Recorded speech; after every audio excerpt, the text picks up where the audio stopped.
भगवान कृष्ण, जो अपने भक्तों के प्रति अपनी गहन बुद्धि और भक्ति के लिए जाने जाते हैं, अक्सर अपने भक्तों द्वारा लिए गए असंभव या अप्राप्य संकल्पों को पूरा करने की चुनौती का सामना करते थे। महाभारत के युद्ध के दौरान अर्जुन के पुत्र अभिमन्यु की मृत्यु के बाद ऐसा ही एक नाटकीय क्षण घटित हुआ। ये कहानी दर्शाती है कि कैसे कृष्ण के मार्गदर्शन ने एक असंभव संकल्प को विजयी वास्तविकता में बदल दिया। अर्जुन के बहादुर पुत्र अभिमन्यु का चक्रव्यूह निर्माण में दुखद अंत हुआ। ये 100 कौरव भाइयों में से एकमात्र बहन दुशाला के पति जयद्रथ द्वारा तैयार की गई एक घातक सैन्य रणनीति थी। ये सामरिक चाल अर्जुन और उसके सहयोगियों के लिए बहुत दुख का कारण थी। अपने बेटे की मृत्यु से दुखी अर्जुन ने सूर्यास्त तक जयद्रथ को मारने या आत्मदाह करने का संकल्प लिया। कौरवों ने एक अवसर देखकर जश्न मनाया, ये मानते हुए कि वे जीत गए हैं। उन्होंने जयद्रथ को अपने बीच छिपाने की योजना बनाई। उन्हें विश्वास था कि अर्जुन अपने अभियान में विफल हो जाएगा। कौरवों ने जयद्रथ की रक्षा के लिए एक चालाक योजना बनाई। उसे अपनी सेना के बीच में छिपा दिया और अपनी अंतिम जीत की तैयारी करने लगे।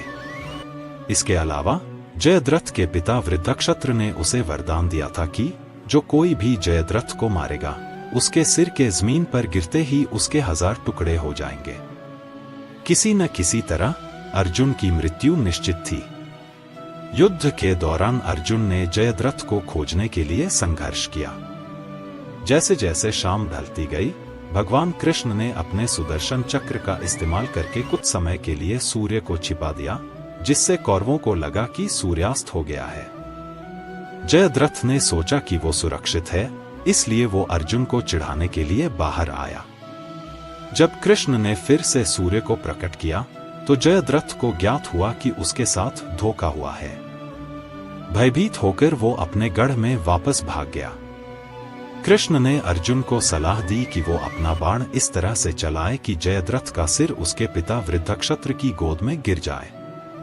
कृष्ण के सटीक निर्देशों का पालन करते हुए अर्जुन ने एक बाण छोड़ा, जिससे जयद्रथ का सिर धड़ से अलग हो गया। बाण की ताकत से सिर कई मील दूर वृद्धक्षत्र की गोद में जा गिरा। वृद्धक्षत्र अपनी आंखें बंद करके बैठा था और जब उसने अपने बेटे का सिर अपनी गोद में देखा तो वो चौंक गया। उसने तुरंत प्रतिक्रिया की और जयद्रथ का सिर जमीन पर गिर गया।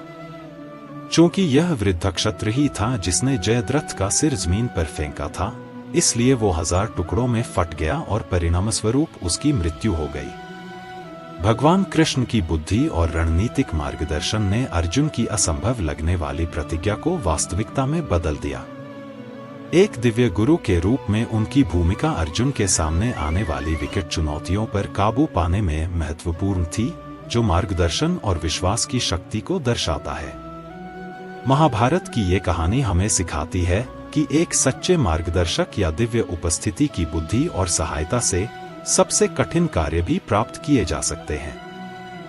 ये कहानी विश्वास, मार्गदर्शन और अनुग्रह के महत्व को रेखांकित करती है, जो हमें जीवन की चुनौतियों से निपटने में मदद करती है। कृपया ऐसी और कहानियों के लिए लाइक, शेयर और सब्सक्राइब करें।